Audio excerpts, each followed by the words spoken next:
하나님의 말씀은 고린도후서 10장 3절로 6절 말씀입니다.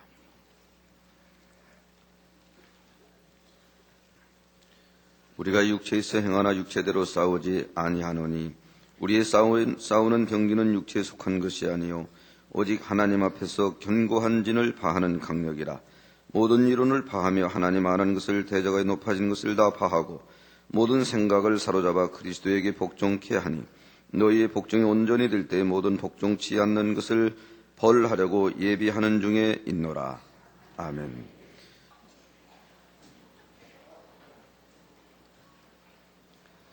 아멘. 사랑하는 성도 여러분, 오늘은 2차 영혼육 6번째 시간으로 지난 시간에 이어 혼에 대해 증거합니다. 우리 사람은 영과 혼과 육으로 구성되어 있습니다. 육, 곧 눈에 보이는 몸은 영혼을 담는 그릇과 같은 것이고 몸 안에 담긴 영과 혼이 그 몸을 주관해 나가는 것이지요. 영혼육 교육에서는 사람의 영혼육에 대해 배움으로 먼저는 자기 자신에 대해 알고 현재 자신이 영의 사람으로 변화되어 가기 위해 필요한 지식과 능력을 얻게 됩니다. 먼저는 우리 육이 어떻게 형성되어 왔는지를 설명했고 이어서 혼을 설명할 차례인데 지난 시간에는 혼이 무엇인가를 살펴보았지요. 혼이라는 것은 사람의 두뇌에 있는 기억장치와 그 안에 저장된 기억 내용들, 그리고 이 내용들을 재생해서 활용하는 생각이 모두 포함된 것이라 했습니다. 선한 것을 머릿속에 저장해 두면 선한 것, 진리의 것을 생각할 수 있고 악한 것을 저장해 두면 비진리의 생각을 하게 되지요. 단순히 머릿속에만 담아두거나 심어둔 것보다는 마음의 느낌과 함께 심어진 것들은 더 오랫동안 기억할 수가 있고 더 정확하게 기억할 수 있다 했습니다. 그런데 우리가 신앙생활을 하는 과정에 있어서도 우리가 보고 듣고 체험한 것을 기억하고 생각할 때에 혼의 작용을 진리로 하느냐 비진리로 하느냐가 매우 중요합니다. 세상 사람들도 종종 세상 만사가 다 생각나기 나름이라는 말을 하지요. 같은 일이라도 좋게 보고 긍정적으로 생각하면 결국 좋은 결과를 낳기가 쉽고 나쁘게 보고 부정적으로 생각하면 결과적으로 나쁘게 되어버리기 쉽다는 것입니다. 영적으로는 더욱 그렇습니다. 우리가 비진리에 속한 혼의 작용을 해나가는가 아니면 진리에 속한 혼의 작용을 해나가는가에 따라 그 사람의 인생이 달라지며 인생을 마친 후에 결과가 크게 달라집니다. 곧 영의 사람이 되어서 하나님께 큰 축복을 받을 것인가 그렇지 못할 것인가 서로 갈라지게 되고 심지어는 천국에 갈 것인가 지옥에 갈 것인가 이처럼 중대한 갈림길에서 나누어지기도 하는 것입니다. 그래서 오늘은 우리가 하나님 앞에 합당한 혼의 작용, 진리에 속한 혼의 작용을 이루기 위해 먼저 비진리에 속한 혼의 작용에는 어떤 것이 있는지 구체적으로 살펴보도록 하겠습니다. 말씀을 통해 여러분 자신은 어떠한 혼의 작용을 하는가 잘 점검해 보시기를 바랍니다. 그래서 모든 사람의 마음과 생각을 밝히 아시는 하나님 앞에 떳떳하고 담대할 수 있는 여러분이 될 수 있기를 주님의 이름으로 축원합니다. 사랑하는 성도 여러분, 또한 전국의 화상을 통해 예배드리는 모든 성도 여러분, 지교회 성도 여러분, 지성전 성도 여러분, 빛과 소금 성계 성도 여러분, 요식업 성계 성도 여러분, 전 세계 인터넷을 통해 예배드리는 모든 성도 여러분, 아동 주일학교 어린이 여러분, 사람이 비진리에 속한 혼의 작용을 하게 되면 이는 자신에게도 해가 될 뿐 아니라 주변 사람들까지도 큰 해를 입히게 됩니다. 예를 들어 전혀 무죄한 사람을 한 사람이 판단 정죄하여 소문을 퍼뜨리는 경우를 생각해 볼 수가 있지요. 이때는 판단 정죄하는 자기 자신만 하나님 앞에 죄의 담을 만들 뿐 아니라 소문의 당사자를 심히 어렵게 하는 것입니다. 혹은 상대는 선한 의도에서 행한 일을 전혀 엉뚱하게 오해함으로 인해 서로에게 감정을 품게 되는 경우도 있습니다. 여러분도 살아가면서 너무나 억울하게 오해를 당하고 감정을 사는 그런 일들을 체험해 보셨는지요? 체험해 보셨을 것입니다. 반대로 여러분 자신도 그런 잘못된 혼의 작용으로 상대를 힘들게 했던 경험도 있을 것입니다. 지금부터는 이렇게 삶 속에서 흔히 볼 수 있는 비진리에 속한 혼의 작용들을 대표적으로 몇 가지만 살펴보겠습니다. 첫째로 서로에게 있어서 다른 부분들을 이해하지 못하고 품지 못하는 경우가 있습니다. 사람이 태어나서 살아가는 가운데 각자 나름대로의 취향이나 가치관 혹은 옳다 하는 것에 대한 틀이 생기게 됩니다. 단순히 옷을 입는 것 하나만 보아도 어떤 사람은 화려하고 특이한 디자인을 좋아하고 어떤 사람은 단순하고 깔끔한 디자인을 좋아합니다.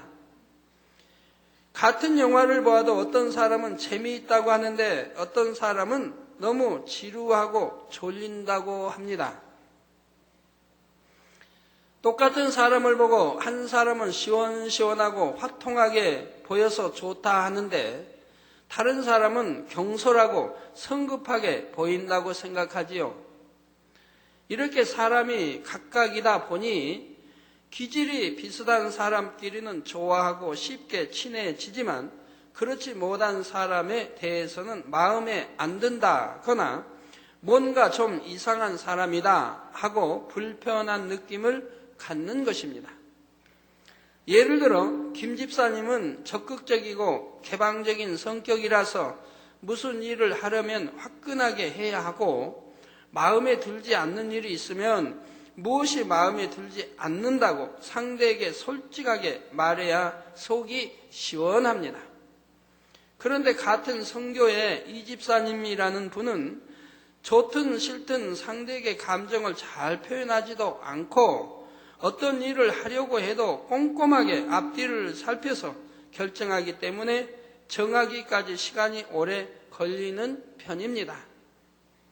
그런데 김 집사님이 보기에는 이 집사님이 너무 답답하고 이해되지 않습니다. 그러니 마음에 불만을 품게 되고 왜 일을 그런 식으로 답답하게 할까 하면서 힘들어하는 것입니다. 여러분들 하나님 일 하면서도 그렇고 가정에서도 사회에서 직장에서도 마찬가지입니다. 이런 생각들을 하시는 분들 한번 깨우쳐 보시기 바라요. 한편 이 집사님 편에서도 직설적으로 표현하는 김 집사님을 대하기가 어려워지고 점점 더 피하고 싶은 사람으로 여기게 되지요. 이렇게 서로 이해하지 못하고 품지 못하는 것, 이것도 비진리에 속한 혼의 작용에서 나와집니다. 내가 보기에 좋은 것만을 좋게 여기고 내가 옳다고 여기는 것만을 옳게 여김으로 나와 다른 상대에 대해서는 이해하지 못하며 마음속에 품어주기 어려운 것입니다. 그러니 어찌해야 되겠습니까? 우리가 영으로 들어가면 마음이 커집니다. 그릇이 커집니다. 내 마음에 그릇을 키워서 사람을 본다고 하면 이런 사람 저런 사람 모든 걸 이해하고 품을 수가 있죠. 이런 사람은 이런 면에서 저런 사람은 저런 면에서 또 이런 것도 있고 저런 것도 있고 다 이해해가지고 내 마음에 품을 수가 있습니다. 그런 그릇이 큰 그릇이라고 하죠. 두 번째로 비진리에 속한 혼적인 작용 속에서 판단이 나옵니다. 어떤 사람이나 사물에 대해서 자기 나름대로의 틀이나 느낌 등으로 단정 지어버리는 것입니다. 이런 일들은 서로 다른 문화를 가진 사람들 속에서 쉽게 찾아볼 수가 있지요. 어떤 나라 사람들은 식탁에서 코를 풀면 무례하고 교양 없는 행동으로 생각하지만 어떤 나라 사람들은 식탁에서 코를 푸는 것을 전혀 무례하게 생각하지 않는 나라도 있습니다. 제가 전에 유럽 갔다가 그런 말을 유럽에 그래도 괜찮은 나라 듣고 야 우리나라는 너무 참 틀리다 생각했는데요. 또 어떤 나라에서는 식사에 초대받았을 때 큰 접시에서 자신이 더러운 음식을 남기면 너무나 무례한 행동입니다. 당신네 음식은 너무 맛이 없어서 도무지 다 먹을 수가 없다는 의미가 되지요. 그런데 어떤 나라에서는 그릇을 깨끗이 비우면 체면도 없고 교양도 없는 행동이기 때문에 반드시 약간은 남겨 놓아야 한다고 합니다. 또 다른 예로 인도 사람이 손으로 음식을 집어 먹는 것을 본 외국 사람이 손으로 집어 먹는 것은 비위생적이라고 말했습니다. 그러자 이 인도 사람은 말하기를 적어도 내 손은 내가 깨끗하게 씻어서 먹지만 오히려 식당에서 나오는 포크나 나이프는 얼마나 깨끗한 것인지 알 수 없으니 손이 더 위생적이라고 주장했다는 것입니다. 더군다나 이 포크나 나이프보다 이 포크 같은 거는 또 여러 사람의 손 입을 또 거칠 수 있지요. 똑같은 상황에 대해서도 자신이 어떻게 배웠는가에 따라 전혀 느낌이 다르고 생각이 달라지더라는 것이지요. 지역과 문화에 따라서만이 아니라 시대에 따라서도 기준은 크게 차이가 납니다. 예를 들어 제 학창 시절에는 학생이 학교에서 가요를 부르면 징계를 받을 정도로 아주 불량한 학생으로 여겨졌습니다. 아예 가요라는 건 부를 수가 없지요. 그래서 초등학교도 또 중학교, 고등학교도 마찬가지입니다. 그런데 오늘날은 어떻습니까? 가요를 부르는 것이 전혀 문제가 되지 않을 뿐 아니라 점심때나 쉬는 시간에는 방송실에서 가요를 틀어주는 것도 있다고 하지요. 또 유행에 따라서 한때는 크게 유행하여 그 당시에는 세련되게 보였던 옷 스타일이 시간이 지나 유행이 바뀌면 촌스럽게 여겨지기도 합니다. 그런데 몇십 년의 세월이 지나고 나면 다시 이전의 유행이 돌아오기도 하는 것이죠. 그래서 남자들도 보면 옷이 여기 손목 여기에 보면 어떤 사람은 댄추가 2개 달린 사람, 어떤 사람은 3개, 어떤 사람은 4개씩 달고 다니는 사람이 있죠. 근데 4개 달고 다니는 사람은 2개 달고 다니는 사람 보면 댄추가 저분은 2개나 떨어졌다 생각할 수도 있습니다. 근데 원래 2개만 또 달린 옷이 있어요. 2개씩만 달고. 이러니 어디에다 기준을 둬야 됩니까? 넥타이도 어떤 데는 넓어지고 어떤 데는 좁아지고 어느 건 길어지고 이게 이제 각종 다 다르죠.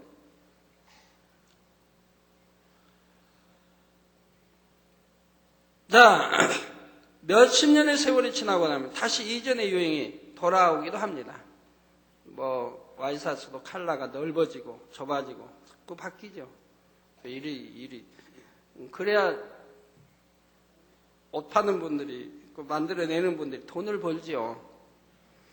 그러니 절대적인 진리의 잣대가 아니라 때와 장소에 따라 달라지는 기준에 맞춰 어떤 것을 판단해서는 안 된다는 사실입니다. 또 자신의 생각과 느낌에 맞춰 상대의 의도나 행동을 판단해버리는 경우도 많습니다. 거짓말을 잘하는 사람은 다른 사람도 거짓말을 한다고 판단하기가 쉽습니다. 남의 허물을 말하기 좋아하는 사람은 다른 사람들이 자신에게는 들리지 않게 작은 소리로 무엇을 말하는 것을 볼 때 지금 저 사람이 내 허물을 말하고 있나 보다 하고 판단하기가 쉽지요. 이런 일도 있습니다. 어느 형제가 한 자매만 보면 얼굴이 붉어집니다. 예전에 이 자매에게 실수한 일이 있어서 자매를 볼 때마다 민망한 마음이 들어서 그러는 것입니다. 그런데 곁에서 이런 모습을 몇 번 지켜본 어떤 사람은 저 형제가 저 자매를 좋아하나 보다 판단하는 것이지요.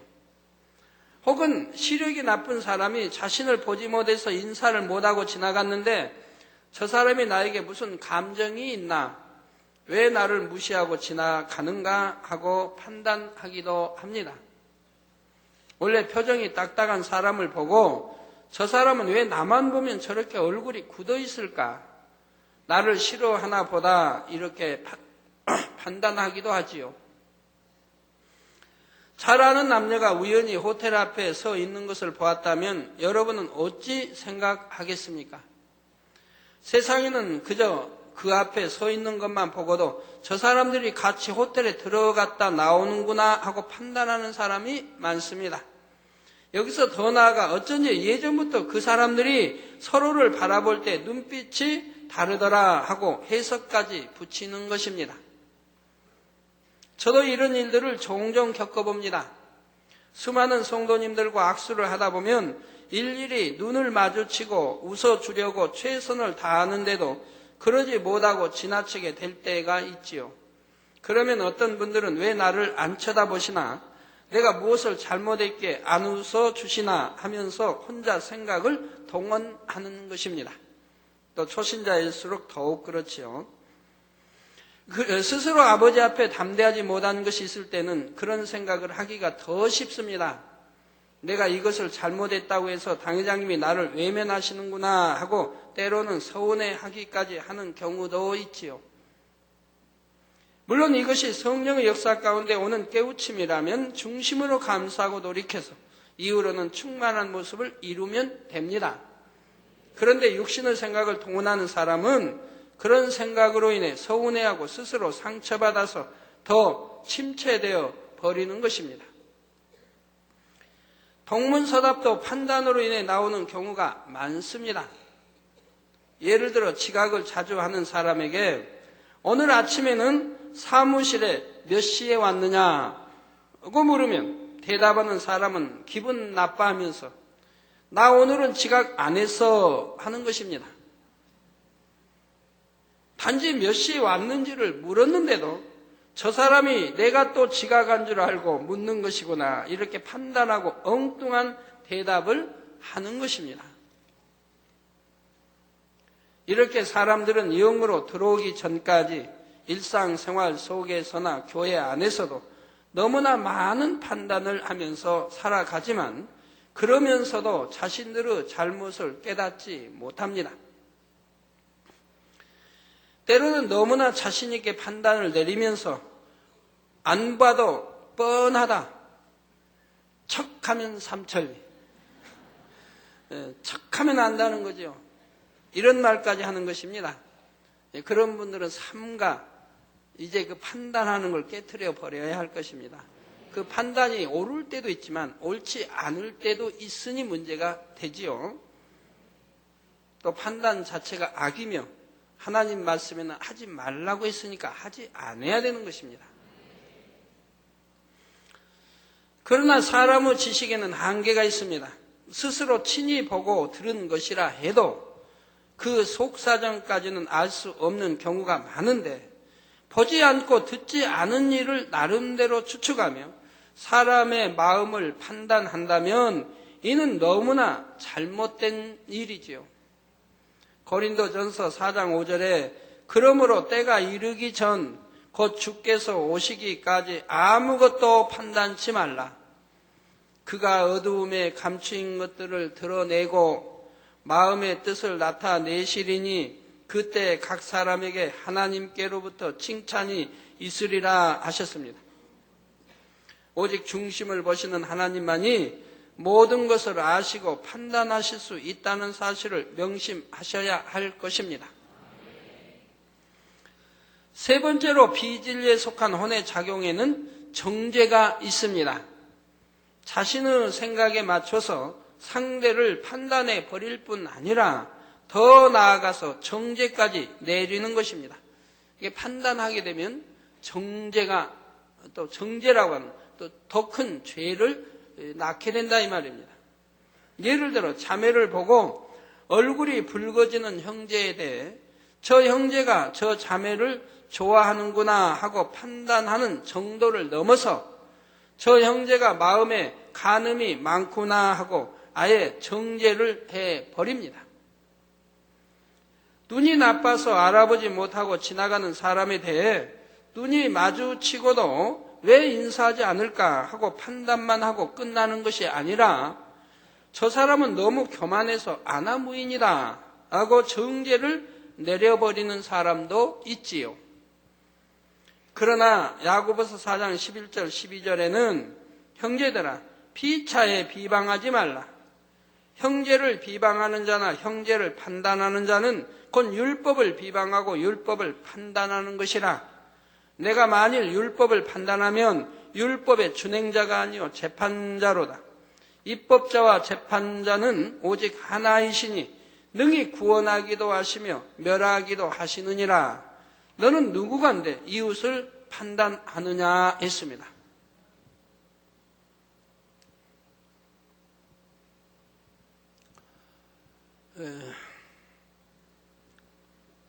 제가 지난주에 좀 충격적인 일이 몇 건이 있었습니다. 뭐 금요철 때도 말씀드렸나 모르겠는데 7년 대환란에 이제 대해서 아버지 말씀 쭉 계속 주시기 때문에 그 고문 이제 방법들이 너무 악랄하고 그러나 그렇게 되어질 수밖에 없다고 하는 그 상황이 이제 그렇게 되어질 수밖에 없다고 하는 것을 또 설명하시죠. 거기에 이제 떨어져서 참 순교해야 되는데 순교 못하는 성도들 또 순교하는 성도들도 있으니 아버지가 또 알려주시죠. 누구누구는 떨어져서 순교를 한다라고. 그래서 참 교회의 어떤 머리급이나 또 그만큼 인정받는 그런 분들이 휴거되지 못하고 떨어진 이런 경우에 너무 마음이 아프죠. 어떤 분은 떨어진다고 해도 그분은 참 돌이킬 수 없는 아무리 가르쳐도 아무리 다른 말해도 돌이키려고 하느니 해서 이미 알고 있는 그런 경우는 충격이 덜한데 그렇지 않은 경우는 충격이 오지요. 그런 충격이 오는 데다가 3월 1일이 원래 구제 이제 하는 날입니다. 구제 성도들 구제하는 날인데 원래는 꼭 3월 1일을 통해 구제하는 게 아니고 원래는 그 달 첫 주에 구제하게 돼 있습니다. 그 달 첫 주면은 3월 달 같으면 7일이 오늘 1일이 오늘 7일이 주일 7일이 바로 첫 주이기 때문에 바로 내일 구제가 나갑니다. 나가도 정상입니다. 근데 우리 많은 성도님들이 기왕이면 첫날 주세요. 3월 첫날. 네. 그때 뭐 내는 것도 있고 뭐 갚아야 할 것도 있다는 거예요. 그러니까 3월 그냥 빠를 때 빠르면 좋다. 그래서 1일이든 2일이든 좀 빨리 주시면 좋겠습니다. 이런 건의가 많이 들어온다고 해서 어찌하든 빨리 줘야겠다. 그래서 주일이 늦는 6일이 5일이나 6일, 7일 늦는 때는 한 주 앞당겨서라도 이렇게 주도록 그렇게 했습니다. 그래서 원래 이제 3월 1일 날 이렇게 나갔으면 좋겠는데 이번 3월 1일 날 구제 헌금이 많이 부족한 거예요. 아버지가 분명히 채워주실 텐데 많이 부족해요. 참, 왜 이렇게 부족할까? 몇 천이 부족하다. 그리고 이제 오늘 3월 7일, 오늘도 사실은 부족해요. 부족인데 어떻게 해서 좀 올렸습니다. 부족은 참 이상하다. 그 생각을 했는데 바로 그래서 이상하게 생각하니까 아버지가 여러 가지로 알려주시게 되죠. 그래가지고 어제 철야를 끝나고 오면서 여러 가지로 이제 상황을 이렇게 조사하게 제 나름대로 이렇게 조사해 봅니다. 사택에 와서 여러분들이 저에게 심은 이런 봉투들을 재검토해 봅니다. 누가 준 걸 아는데 그 봉투가 있는가 이렇게 확인해 보고 어떤 분은 금요일 날 심었는데 있는가 어떤 분은 일요일 날 심었는데 있는가 이게 확인을 해 봅니다. 없는 게 많이 있습니다. 또 봉투가 얼마쯤 나오는 거 아는데 평소에 나오는 봉투의 4분의 1도 안 됩니다. 그래서 정리한 사람에게도 물어보았고 주변에게도 물어보면서 설명합니다. 이렇게 이 정도 양의 그 이상이 되어야 하는데 은사집회 주간이 끼어 있어서 그런데 봉투는 이거밖에 안 된다. 금요 철학 것 대부분이 없어졌고 일요일 대배전 것이 많이 없어졌다. 그래서 구제에 나갈 이 돈이 이렇게 채워지질 않았구나. 이걸 알게 됐죠. 그러니 얼마나 충격을 받겠어요. 600여 명이 넘는 이분들 어려운 분들을 구제하기 위해서 열심히 모으는데 한 달 동안 모아서 나가는데 이 구제 헌금을 도적질해 가는 사람이 있다 이 말입니다. 구제로 드리려고 하는 이걸 훔치는 사람이 있다 이 말이에요. 너무 충격이 크죠. 그래서 이런 충격을 받은 데다가 또 어제 금요철학 끝나고 또 오는 과정에 또 충격받을 일이 생긴 거예요. 이거 구제연금은 비서실에서 도난이 있었겠고 또 이거 이제 오다가 차에서 지금 오다가 보니까 최집사 최장로님하고 대화하면서 제가 금요일 날 교회를 가면 사택에서부터 교회 정문에 들어가기까지 성도님들이 길에 많이 서 있죠. 그러니까 심는 분들이 있습니다. 그래서 그 봉투는 차에 옆에 차문 옆에 이렇게 있는 지갑을 거기다 꽂아 놓습니다. 지금까지 한 번도 분실한 적이 없었는데 꽂아놨는데 금요철학 끝나고 오면서 보니까 없습니다. 하나도 없어요. 누가 몽땅 가져가 버린 거예요. 뭐 별로 많지는 않지만 가져가 버린 거예요. 그래서 최장로님에게 분명히 확인을 보라고 없다고 하나도 없다고. 또 집에 와서 혹여나 실수할까봐 금요일 날 나온 또 아침에 주어진 봉투까지도 다시 확인해 봅니다. 그래도 분명히 없습니다. 그래서 최장로님에게 물었죠. 차 열쇠를 차를 잠그지 않고 놔둔 적이 있느냐? 그랬더니 금요철에 도착해가지고 한 7, 8분간은 잠그지 않고 빈 적이 있다고 그래요. 그 순간에 없어졌다 이 말입니다. 그러니 또 어제도 일찍부터 성도님 계속 만남이 10팀에 11, 팀은 10팀에다 12팀 만나요. 계속 잠 못 잤는데 어제도 온데다 이런 충격이 계속 거듭되어지니까 참 마음이 편칠 못하지요. 아버지 하나님, 이거 못 얻어서 구제연금으로 나가야 되는데 구제연금이 모아지지 않은 바로 이것이 참 이렇게 누군가가 이렇게 훔쳐가서 구제연금이 안 모아지고 아버지는 분명히 주셨는데 누군가가 훔쳐가서 모아지지 않은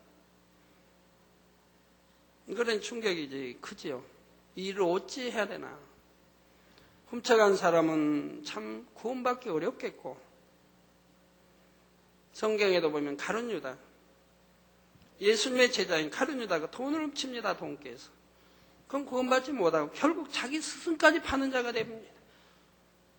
사단이 그렇게 역사하죠. 도둑질하는 자이기 때문에 그 주관해가지고 바로 자기 스승 예수까지 파는 자로 바뀌어진다 이 말입니다.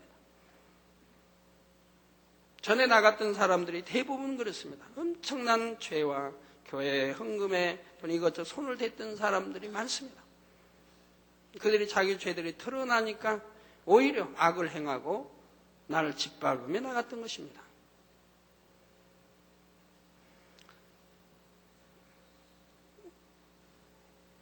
또 아나니와 삽비라 사도행전, 이 아나니와 삽비라는 자기 우리나라 말로 하면 논밭을 자기 거 팔아서 하나님께 드리기로 작정을 했습니다.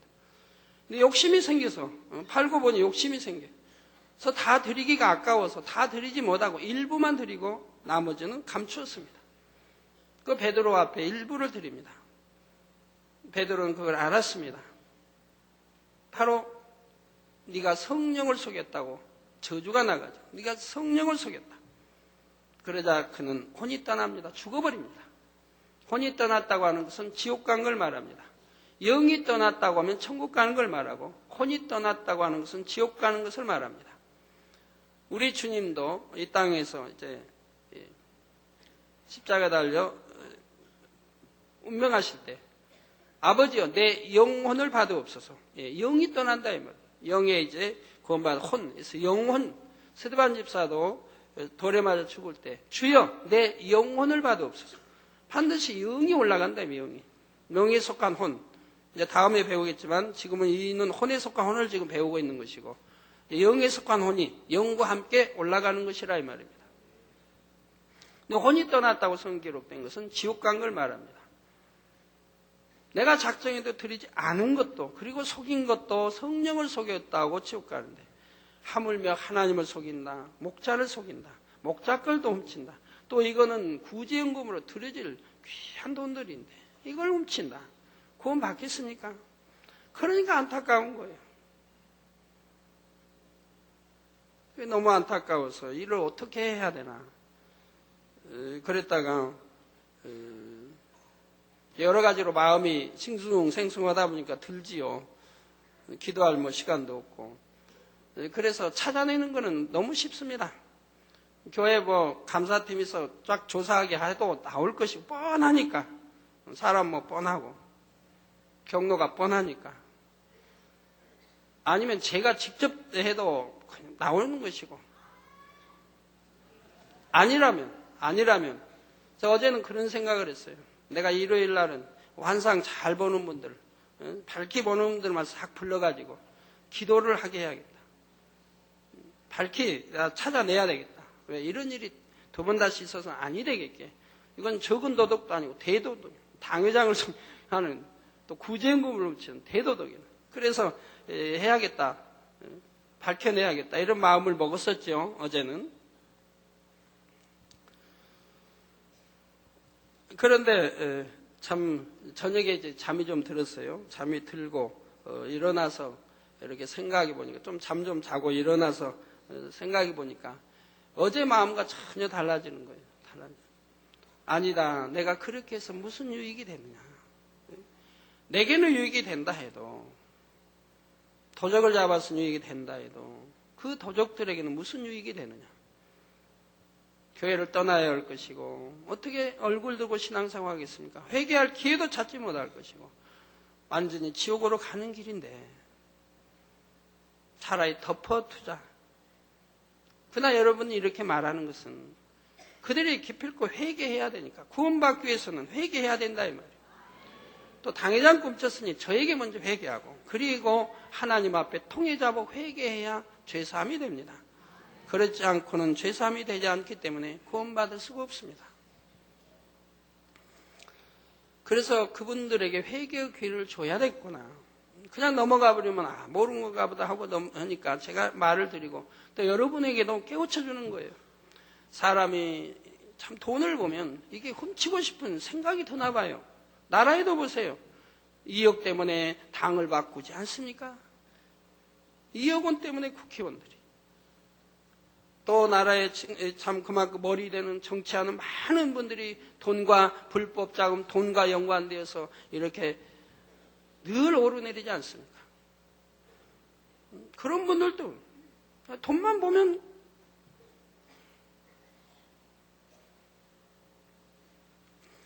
우리 만민의 성도님들은 그러지 마세요. 내게 아니면 취하지 마세요. 내 거 아니면. 다른 사람 거라면 취하지 마세요. 길에 설령 떨어졌다 해도 죽는다 해도 반드시 경찰서나 파출소에 갖다 줘야 할 것입니다. 사심이나 나쁜 마음은 조금도 품지 마세요. 도적입니다. 그건 도적. 남의 것 도적질한 거고 내가 직접 그냥 훔친 거 아니고 주었다 해도 남의 거 아닙니까? 주인을 찾아 돌려줄 수 있어야 합니다. 나쁜 마음은 조금도 품지 마세요. 결국은 그 마음이 버려지지 않고 자라다 보면 더 큰 도적이 되는 것이고 적은 도적이든 큰 도적이든 회개치 않으면 구원받을 수 없는 거 아니겠습니까? 성경이 분명히 말씀하고 있습니다. 그래서 저는 여러분들에게 참 당부하고 싶어요. 대부분의 사람들이 돈을 보면 훔치고 싶은 마음, 내 거로 갖고 싶은 마음들이 있는 것 같은데 그래서는 안 됩니다. 내가 땀 흘려 번 거 아니라고 하면 그래서는 아니 된다 이 말입니다. 또 내 유익을 위해서 나먹고 탐내지 마십시오.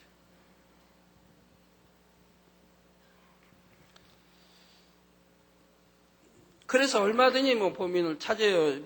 더군다나 안 되면 하나님 일로, 환상으로 해서 쫙 찾아낼 수가 있죠. 근데 아침에 자고 나니까 마음이 그런 마음이 싹 없어져요. 또 용서하자, 이해하자. 오직 어려웠으면 그 구제하는 그 돈을 훔쳤을까? 차라리 그렇게 어려우면 내게 말이라도 한마디라도 하지. 당회장님, 정말 이래 어려운 일이 있습니다. 한마디라도 하면 내가 도와줄 수 있지 않은가? 왜 구제할 그 중요한 돈을 훔쳐서 지옥 가려고 하느냐 이 말이에요. 차라리 한마디라도 했다면 내가 도와줄 걸. 얼마나 어려웠으면 훔쳤을까? 생각하니 얼마나 불쌍해요. 그래서 아침 마음이 다 변해버렸어요. 찾으려고 할 필요도 없고 알려고 할 필요도 없고 또 환상 이것도 그냥 할 필요 없고 그냥 지나가 버리자. 그러나 단 그분들, 훔친 분들은 정말 회개해서 구원에 이르면 좋겠다. 이렇게 생각하고 용서하자. 이렇게 생각하니까 와, 그 마음이 얼마나 기쁘고 행복한지요. 어제 애통하고 슬프고 그랬던 마음이 싹 변해가지고 그렇게 마음이 기쁘고 행복한 거예요. 자, 성령님이 너무 기뻐하시는구나. 마음이 막 기쁘고 얼마나 행복한지. 사랑하는 성도 여러분, 여러분도 선을 행해보세요. 항상 행복하고 기쁘죠. 성령이 행복과 기쁨을 주시죠. 그래서 참 감사했습니다. 그러나 환상으로 이렇게 번역한 것은 환상을 보지 않아도 제 느낌에 오지요. 누구겠다고 온다 이 말이에요. 그러나 이 느낌에 오는 것이 제게 왔다면 지금까지 대부분이 맞습니다. 그래도 만에 하나라도 틀릴 수도 있는 것입니다. 그러니 차라리 누구를 의심하고 판단하는 것보다 환상을 통해서라도 밝혀내서 참 누구 혹이라도 엉뚱한 사람 의심하지 않게 이렇게 하려고 했는데 그것도 덮어버리고 잊어버리고 아무도 생각 않고 누가 했으리라 생각 않고 덮어버리자. 그러나 그 사람들이 회개할 수만 있다면 그걸로 감사하자. 이렇게 이제 생각을 했습니다. 개척 때 82년도, 83년도에도 그런 일이 있었습니다. 그때 교회에서 좀 사무실에 없어진 것이 있었어요. 누구 서랍에 돈들이 없어졌다. 그래서 그 당시는 환상 보는 사람들 제가 불러서 기도를 시켰어요. 누구 짓인가 보라고 기도를 시켰어요. 그러니까 자세하게 보여주죠. 환상 본들을 통해서 아버지가 자세히 기도했으니까 보여주세요. 기도했으니까. 어디서 어떻게 동작하면서 눈치 어떻게 보고 살피면서 서랍 열어서 이렇게 훔치는 걸 다 보여주십니다. 보여주시는데 보여는 주시는데 뒷모습을 보여주시고 정면 얼굴을 안 보여주세요. 뒷모습만 보여주세요. 근데 뒷모습만 봐도 누구겠다 하는 건 알 수 있죠. 모르는 분이 아니니까 교회 안에 사람이니까 머리 뒷모습 보면 누구다는 거 그냥 짐작이 가죠. 그렇지만 제가 그때 기도를 했습니다. 아버지, 귀하면 얼굴을 보여주셔야지 뒷모습을 보여주시는 것은 이유가 있겠다. 그래가지고 기도를 하게 되니까 마음에 깨우침이 옵니다. 아버지가 그를 드러내는 걸 원치 않으시는구나. 그래서 뒷모습을 보여주시는구나. 그러나 그가 누구인지는 알되 드러내지 말기를 원하시는구나. 그러면 왜 이런 일이 있었나? 교회 범사에 조심하라는 거죠. 아니라지 말고 교회 범사에 조심하라는 것을 깨우쳐 주시는구나. 사람의 마음은 이런지라 범사에 자신들이 또 교회도 그렇고 주의하고 조심해야 된다 이 말이에요. 교회 안에도 보면 도적씨들이 노리는 도적씨가 있죠. 그럼 여러분 핸드백 아무데나 두고 어디 갔다 왔다. 그리고 그 안에 돈이 없어졌다. 그건 여러분 탓이에요. 여러분 탓. 도적씨 탓하지 말아요. 여러분이 모든 걸 다 주의했다면 도적씨 사라져버려요. 아무리 와서 봐도 훔칠 게 없으니까 사라져버리는 거예요. 그러나 여러분이 아무데나 백을 두고 다니고 그렇게 주의하지 않기 때문에 도적시들이 있는 거고 그걸 노리는 거 아니겠습니까? 여러분이 주의하시면 도둑시들을 막을 수가 있는 거죠.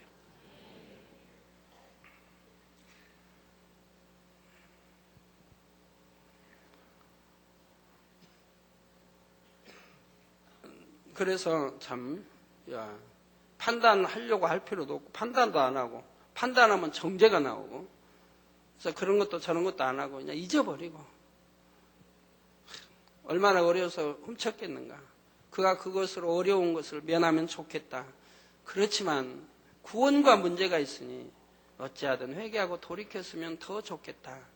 이제 이런 마음으로 참 발걸음을 띄어 이제 교회로 오니까 얼마나 마음이 평안하고 좋은지요. 우리 입법자와 재판자는 오직 하나이시니 능히 구원하기도 하시며 멸하기도 하시느니라. 너는 누구가 네 이웃을 판단하느냐 했습니다. 아무도 우리는 판단하지 마. 내 눈으로 직접 보지 않는 이상은 판단하지 마. 보아도 내가 그 중심을 알지 못하면 판단에 정죄를 해서는 아니 될 것입니다. 눈으로 보았다 해도 상황이 다를 수 있으니까요. 참 저는 어제도 참 감사했습니다. 어제 그런 일들이 겹쳐 이런 일들이 있었지만 아버지가 저를 그냥 두실 리가 없어요. 구제 헌금이 부족되게 두실 리가 없어요. 저를 그렇게 해서 깨우쳐 주셔서 이게 도적 맞고 있다는 걸 깨닫게 해주시고 나서 이제 오늘은 준비에 또 내야 되고 다른데 깨닫게 해주시고 나서 어제 놀랍게 축복을 주시는 거예요. 놀랍게. 그 구제할 수 있는 것보다 몇 값을 넘치도록 아버지가 축복을 주시는 거예요. 지방에 어떤 분 통해서 어떤 분이 또 새벽같이 와가지고 기도를 받으면 그분이 하는 사업이 보니까 참 하나님이 굉장히 축복 줄 사업이에요. 세계적으로 또 이런 거에다. 그래서 그분이 크게 이렇게 또 저에게 심고 그래서 그렇게 하다 보니까 그거 분실된 거에다가 플러스 넘치게 아버지가 주시는 걸 봅니다. 또 오늘 아침에도 넘치게 주시는 걸 봐요. 그래서 항상 잊었으니 손해가 아니라 용서했으니 감사하고 또 용서받은 자가 돌이킬 수 있다면 더 감사하고 그 선으로 내가 마음을 쓰니까 아버지나 그거 아시고 부족되지 않게 어제 넘치게 주시고 오늘 또 넘치게 주시는구나 하니 또 얼마나 감사해요. 자, 상대를 판단하고 정죄 내릴 때 이미 그 사람은 하나님인 것처럼 교만해진 것이고 그로 인해 하나님 앞에서 자기 스스로가 정죄받게 되는 것입니다. 더구나 영적인 일에 있어서 판단, 정죄를 할 때는 문제가 더욱 심각해집니다. 고린도전서 2장 14절에 육에 속한 사람은 하나님의 성령의 일을 받지 아니하나니 저희에게는 미련하게 보이며 또 깨닫지도 못하나니 이런 일은 영적으로야 분변함이니라 했지요.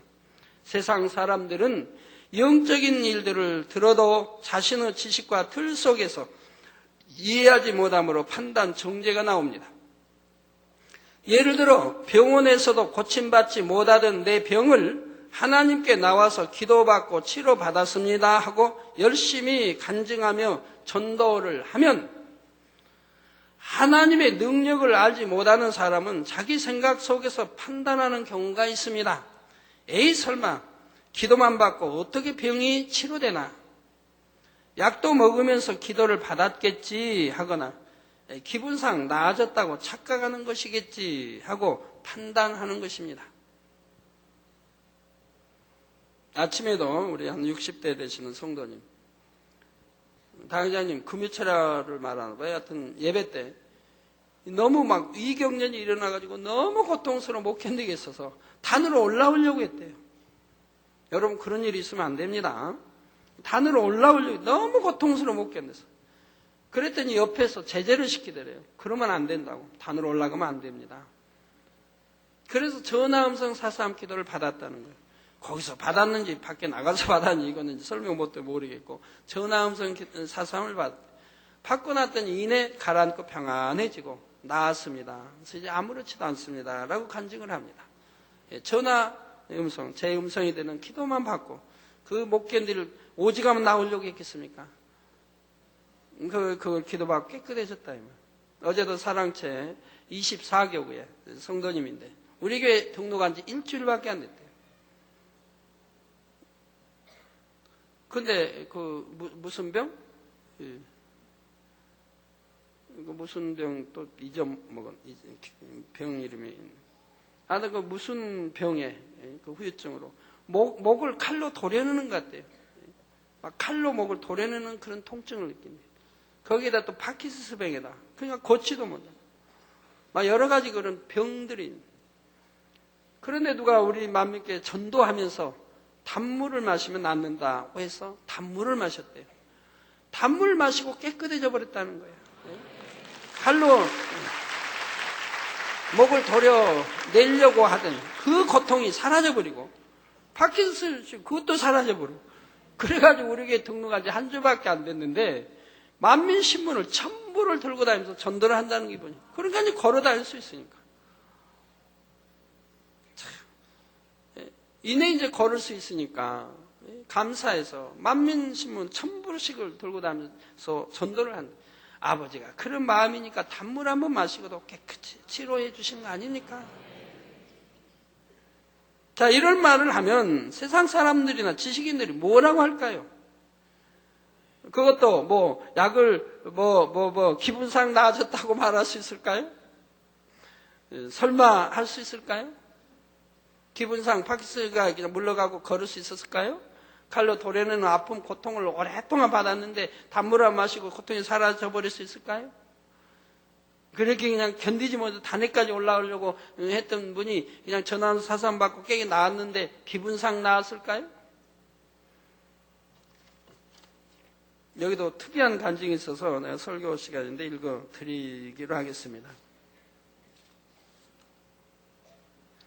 번개에 대한 간증입니다. 김성경 자매 일청년 선교회. 지난주 눈이 많이 오던 날 3월 4일 목요일 구로공단역 6교 밑을 지나 신대방 쪽으로 같은 선교회 서우림 자매와 함께 찬양을 부르며 걸어가던 중 갑자기 하늘에서 번쩍하면서 쓰고 가던 우산이 뚝 하며 주저앉았습니다. 아까 우산도 가져왔더라고요. 우산을 보니 꼭지 부분이 타들어갔고 타는 냄새가 났습니다. 우산에 번개를 맞은 것입니다. 그러니 자매가 어찌 됐을까요? 우산을 들고 가는 자매가 어찌 되겠습니까? 한번 상상해보세요. 머리카락, 얼굴, 손 다 어떻게 됐을까요? 죽지 않았으니까 제 앞에 나왔죠. 그러나 어찌 됐을까요? 번개 맞았으니 타버릴 수도 있고. 우산에 번개를 맞은 것입니다. 그러나 너무나 신기하게 우산은 못 쓸 정도로 훼손되었는데 저의 몸에는 아무런 이상도 없었고 다친 것도 없었습니다. 뒤에서 따라오던 이청년 선교의 김혜경, 김언경 두 자매님이 이 상황을 목격하였습니다. 어떠한 재난과 생명을 이어받는 상황 속에서도 만민의 자녀는 항상 지켜주시고 인도하여 주시는 목자의 하나님 아버지께 모든 감사와 영광을 돌리며 사랑하는 당회자님께도 너무나 감사를 드립니다.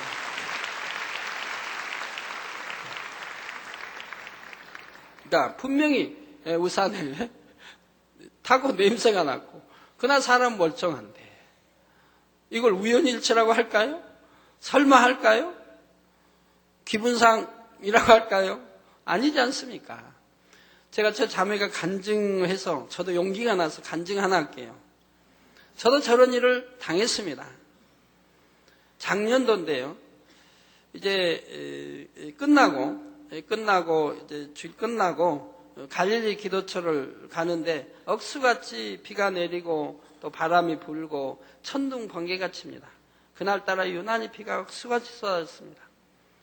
갈릴리 이제 기도처에 막 도착을 하는 순간이에요. 막 도착을 해서 이제 딱 도착해서 쓰려고 하는 순간인데 갑자기 번개를 칩니다. 번개가 칩니다.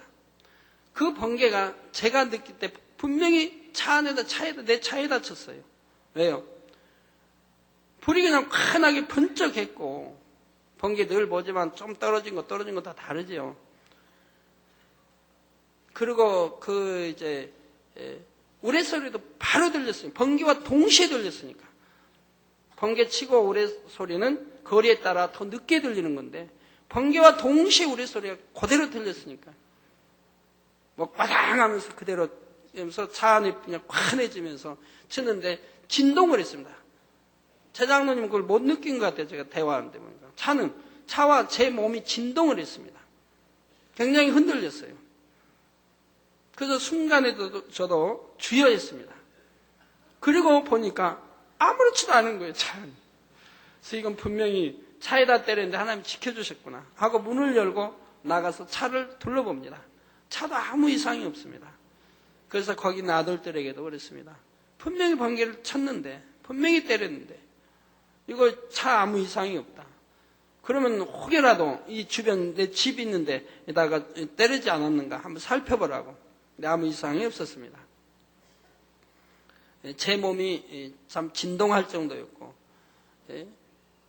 제 느낌도 분명히 내 차에다 때렸다고 생각했는데, 분명히 때렸는데 차는 아무 이상이 없었습니다. 이런 일을 겪었는데 이런 말을 간증할 수가 없어 못했는데 이 자매님이 이렇게 하니까 저도 지금 할 수 있구나 하는 건데,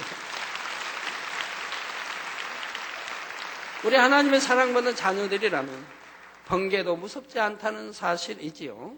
그러나 그렇게 비가 올 때는 우산을 써서는 아니 된다고 하는 것이죠. 그건 상식이죠. 저는 왜 차에다 그랬을까요? 저는 사실 그 역사 이야기, 역사를 참 좋아하잖아요. 옛날에도 역사 좋아했는데 그 역사에 궁금증이 많죠. 왜 그런 혁명이 일어났을까? 왜 그랬을까? 이런 궁금증이 많죠, 인물들. 그런데 일을 끝나고 제가 갈 때 시간 되면 저걸 하잖아요. 고려사, 고려의 역사. 거기에 그 무인시대라고 하는 고려의 군인들이 정권을 잡아 하는 그게 나옵니다. 그래서 그걸 보면서 갔단 말이에요. 가지고 도착할 때도 그걸 끄지 않고 좀 본 상태였어요. 그런 상태에 그런 일이 일어났죠. 자, 기분상 나아졌다고 착각하는 거 시기차고 판단합니다. 때로는 간증하는 사람이 거짓말을 하고 있다고 정죄하는 경우도 있지요. 또 하나님의 능력으로 홍해가 갈라지고 해와 달의 운행이 멈췄다거나 먹지 못할 쓴물이 단물로 변하는 이런 성경상의 기적들에 대해서도 그것이 사실일 리가 없다고 판단하는 것입니다. 물론 오늘날은 우리 재단에서 그게 사실이라는 걸 충분히 증거하고 있으니까 우리 믿는 사람들이라도 이제 다 믿어줬으면 좋겠어요. 성경에 있는 모든 것이 사실이라고 하는 걸 이 재단을 통해서 하나하나 증거해 가고 있지 않습니까? 거짓으로 지어냈다고 정죄하는 것이지요. 그러다 이렇게 정죄하는 사람은 얼마나 어리석은 사람입니까? 자신의 한치 앞일을 알지 못하며 자신의 근심 걱정 하나 해결하지 못하는 미약한 인생이 전능하신 창조주 하나님의 역사에 대해 판단하고 정죄하는 어리석음을 범하고 있는 것이지요. 어떤 사람들은 하나님을 믿는다 하면서도 성령의 역사를 판단하고 정죄하는 경우도 있습니다. 예를 들어 환상을 보았다거나 계시를 받았다 하면 잘못되었다, 신비주의다 하는 사람도 있습니다. 이런 일들은 분명히 성경에도 기록된 하나님의 역사인데 자기 나름대로 만들어 온 신앙의 틀 속에서 성령의 역사를 정죄하는 것입니다. 예수님 당시 유대인들 중에도 그런 사람들이 많이 있었죠. 예수님께서 아무리 권능의 역사를 베푸셔도 자신들이 옳다 생각하는 기준에만 맞춰서 예수님을 판단하고 정죄했던 것입니다. 자기 신앙에 맞지 않다고, 자기가 체험해보지 못하고, 자기는 보지 못하고, 듣지 못하고, 체험하지 못하고, 하나님 만나지 못하고, 그랬다고 해서 다른 사람도 그래야 되는 거 아니지 않습니까? 성경이 있는데도 만나고 음성도 듣고 체험하면 더 좋지 않습니까? 왜 내 시당에 나는 그런 일이 없다고 해서 다른 사람이 그랬다고 하는 걸 정죄하고 판단하느냐 이 말이고 잘못됐다고 하느냐 이 말이고, 그래서는 아니 될 것이라 이 말입니다. 구약이나 신약에도 하나님의 사람들이 환상을 보고 또는 하나님의 음성을 듣고 계시를 받고 이런저런 일을 했을 때 다른 수많은 제사장, 수많은 하나님의 사람들도 동일하게 그런 건 아니지 않습니까? 하나님이 선택한 사람들에게 이렇게 역사했던 걸 볼 수 있다 이 말입니다.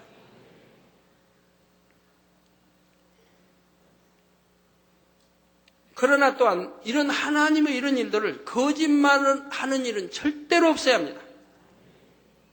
보지 못한 걸 보았다 또는 보태서 거짓말해서 보았다. 여러 가지로 해서는 안 됩니다. 우리 7년 환란에 떨어진 한 분 중에 하나님이 그분 설명할 때 그런 걸 말합니다. 영계 이런 걸 혼탁해 했다. 거짓말하고 지어내고 마치 보지 못한 걸 본 것처럼 말하고 그러면서 그는 자기만을 위해서 한다. 어떤 일이 있어 자기가 편하고 자기 좋으면 자기 좋을 때만 산다. 교회 머리인데. 그러면서 그런 거 본다고 하면서 여러 사람들을 혼란케 했다는 거예요.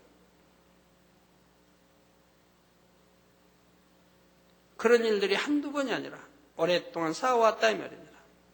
그래서 7년 떨어질 것을 말씀하는 걸 보게 됩니다.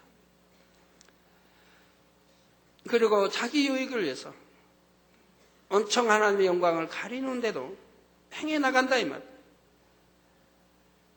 그런 경우도 있는 걸 봅니다. 자, 예를 들어 예수님께서 안식일에 병자들을 고치셨다면 크신 하나님의 능력이 예수님을 통해 나타난 것에 더 초점을 맞추는 것이 당연한 일입니다. 그런데 어떤 어리석은 바리새인들은 하나님의 능력에 대해서는 생각하지 않고 일을 하면 안 되는 안식일에 병자를 고쳐서 일을 했으니 예수님은 안식일을 범하는 죄인이라고 정죄하는 것이지요. 만약 안식일에 하나님의 능력으로 병자를 고치는 일이 하나님의 뜻에 어긋나는 범죄라면 하나님께서 안식일에 예수님을 통해 치료의 역사를 베풀어 주셨을 리가 없는 것입니다. 또 예수님이 하나님의 법을 어기는 죄인이라면 거룩하신 하나님께서 죄인을 통해 병자를 치료하는 능력을 베풀어 주실 리가 없지요. 성경은 분명히 말하고 있습니다. 하나님이 함께 하실 때, 하나님이 사랑하는 자, 인정하는 자, 아버지 함께 하실 때 기사와 표적과 권능이 나타난다고 신약에도 여러 번 기록하고 있습니다. 그러나 이 바리새인들은 자기 생각의 틀 속에 갇혀서 참된 것을 분별할 수 없으므로 하나님의 아들 예수님을 판단 정죄하고 있는 것입니다. 어떤 사람들은 자신의 기준에 맞춰 하나님까지도 감히 판단 정죄합니다. 예를 들어 선악과를 두신 섭리에 대해 알지도 못하면서 아담이 선악과를 따먹고 범죄하여 고통받게 하셨으니 하나님은 나쁜 하나님이라 하는 것입니다. 아니면 하나님은 이해를 못하겠다.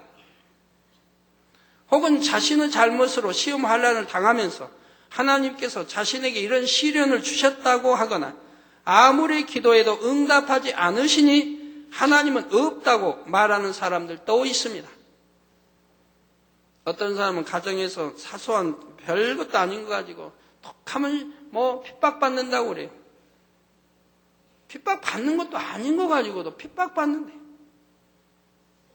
그 핍박을 받는다 해도 받는 사람 자신이 문제가 있어서 핍박을 받는 겁니다. 우리나라 같으면 종교의 자유가 있으므로 자신의 잘못으로 핍박을 받아요.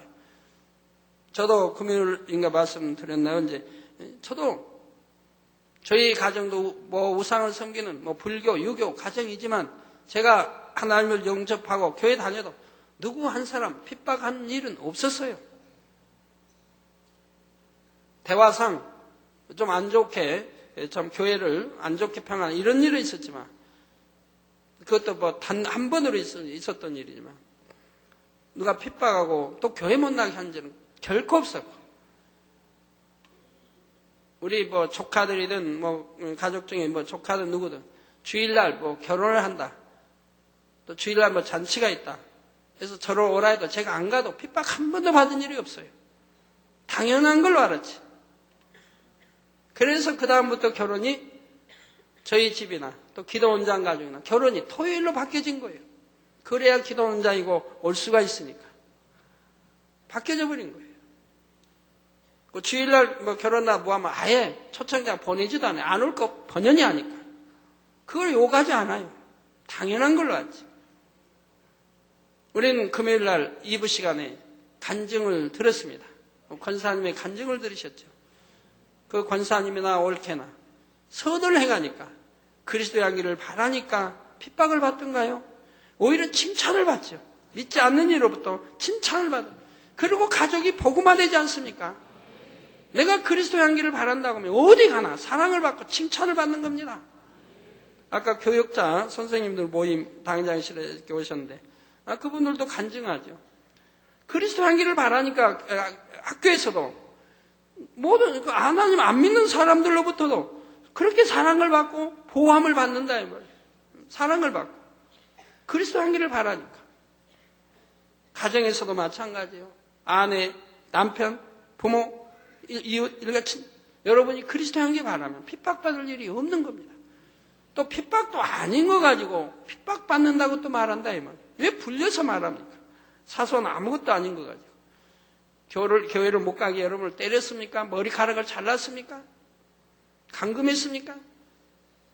그런 게 아니라면은 웬만해 가지고는 핍박이라고 하지 마세요. 자, 진리를 알지 못함으로 자신의 기준에 맞춰 하나님을 판단하고 정죄하는 것이지요. 그런데 이런 것들은 하나님 앞에 큰 죄의 담이 됩니다. 자칫하면 성령 해방, 모두 거역의 죄를 범하여 회개할 기회조차 얻지 못할 수도 있는 것입니다. 여러분 중에는 그런 분들이 결코 없으시기를 바랍니다. 지금까지 증거한 것 외에도 하나님 앞에서 합당하지 않은 혼의 작용들에 대해서는 다음 시간에 이어서 증거하도록 하겠습니다. 결론을 말씀드립니다. 사랑하는 성도 여러분, 고린도전서 3장 18절에 보면 아무도 자기를 속이지 말라. 너희 중에 누구든지 이 세상에서 지혜 있는 줄로 생각하거든 미련한 자가 되어라. 그리하여야 지혜로운 자가 되리라 했습니다. 자신이 가진 지식과 생각의 한계 속에서 사물과 사람을 바라볼 때 너무나 많은 오류를 범하게 되고 비진리에 속한 혼의 작용을 일으키게 됩니다. 그러니 자신도 하나님 앞에 범죄하여 축복과 응답이 막힐 뿐 아니라 다른 사람들에게도 고통을 주는 것이지요. 그러나 자신의 지혜를 미련한 것으로 여기고 하나님께 합당하게 여기시는 진리의 기준에 맞춰 범사를 분별해 나갈 때에 그런 사람은 정녕 지혜로운 사람이 될 수가 있습니다. 하나님을 기쁘시게 하고 응답과 축복받을 수 있는 영적인 지혜를 얻게 되는 것입니다. 여러분은 들으시는 말씀을 통해 자신의 혼의 작용을 잘 점검해 보시며 매 순간 진리에 속한 혼의 작용만 하시기를 바랍니다. 그래서 하나님 앞에서 지혜롭다고 인정받는 여러분이 다 되시기를 주님의 이름으로 축원합니다. 말씀 상고하시면서 기도하시겠습니다. 할렐루야. 주님 은혜와 사랑에 감사를 드립니다. 아버지 오늘 또 들은 말씀이 믿음이 되고 생명이 되게 축복해 주옵소서. 아버지 이 혼에 관하여 참으로 내 자신이 얼만큼 육의 혼에 젖어 있는가를 발견해서 철저히 깨트려버리고 영에 속한 혼으로 바꿀 수 있도록 역사해 주시거나 신속하기로 한 것들을 깨트려버려서 우리가 영으로 들어가 영의 사람이 될 수 있도록 축복해 주시기를 원합니다. 주여 감사합니다. 우리 주 예수 그리스도의 이름으로 기도하옵나이다. 아멘. 환자연 기도하겠습니다. 아픈 곳에 손 얹어 주시고 연약한 곳에 손 얹어 주시고요. 여기 또 사진 하나가 왔네요. 콩고인 버지니아 성도님의 어머니 마리 테레사의 공고 성도님이 백혈병으로 3년째 앓고 있다고 합니다. 현재 프랑스 파리에서 생활하고 계시고 48세입니다. 딸 버지니아 성도님은 얼마 전에 저희 교회에 등록한 성도로 목자님의 권능으로 어머니가 치료받을 것을 믿고 어머니의 사진을 가져왔습니다. 사진 기도를 부탁드립니다. 네, 기도하겠습니다. 아버지 하나님 이 시간에 친히 안수하여 주옵소서. 능력으로 불어넣어 주시기 원합니다. 시공간 초월하여 파리에 있는 이 딸 위에도 안수하여 주옵시고 능력 불어넣어 주시기 원합니다. 머리에서 발끝까지 오장육포뼈마다 신경조지 세포 성령별로 창조의 최상의 권능으로 태움받고 깨끗하고 강건함을 입으라. 아버지 시공간을 초월하여 역사해 주시기 원합니다. 화상을 통해 예배드리는 전국 교회와 지교회와 지성전 위에 인터넷을 통해 예배드리는 전세계 하나님의 자녀들이 동일하게 축복해 주옵소서. 하늘 공중 곳에 잡은 악의 영들아 다 물러가라. 그의 사자들도 다 물러가라. 이 땅에 악한 영, 더러운 영, 거짓 영, 간사하고 이간영, 미혹하는 어둠아 물러가라. 빛이여 임하라. 성령의 감동감화 충만을 입으라. 시공간을 초월하여 백혈병도 물러가라. 성령의 불로 댐받고 깨끗함을 받아라. 빛이여 임하라. 아버지 하나님, 이 딸의 아버지여 또한 본게 딸의 어미의 아버지여 이 딸의 믿음으로 축복해 주시기 원합니다. 치료해 주시기 원합니다. 아버지 감사합니다. 한 주간도 형통하게 도와주옵소서. 불통함 물러가라. 형통하라. 아버지 유행성 어떠한 질병균도 틈타지 못하도록 지켜주시기 원합니다. 감기, 기침, 몸살, 모든 질병균들도 물러가라. 성령의 불로 창조의 최상의 권능으로 대응받고 깨끗함을 받으라. 빛의 멸 모든 유행성 질병균들아 물러가라. 또 머리에서 발끝까지 물러가라. 오장육포뼈마다 신경 조직에서 물러가라. 성령의 불로 창조의 최상의 권능으로 대응받고 깨끗하고 강건함을 받으라. 빛의 임하라. 아버지 한 주간도 형통하게 도와주시고 들어와도 나가도 복 받으며 꾸어줄 때 꾸지 않은 복 주시기 원합니다. 아버지 하나님, 하나님의 자녀들 지켜보해 주시고 가정가족과 일터를 지켜보해 주시고 축복하여 주옵소서. 들어와도 나가도 복 받으며 꾸어줄 때 꾸지 않은 복 주시기 원합니다. 예수 그리스도의 이름으로 기도하옵나이다. 아멘. 다이자임의 축도로 예배를 마치겠습니다. 지금은 우리 주 예수 그리스도의 은혜와 언제나 우리와 함께 하시는 하나님 아버지의 극진하신 사랑과 우리에게 예수 그리스도를 알게 하시고 의 가운데로 인도하시는 성령의 감동감화 교통 충만하심이 이 시간에 모인 모든 성도에게 화상을 통해 예배 드리는 전국 교회와 지교회와 지성전 위에 인터넷을 통해 예배 드리는 전 세계 하나님의 자녀들 위에 함께 하시기를 축원하옵나이다. 아멘.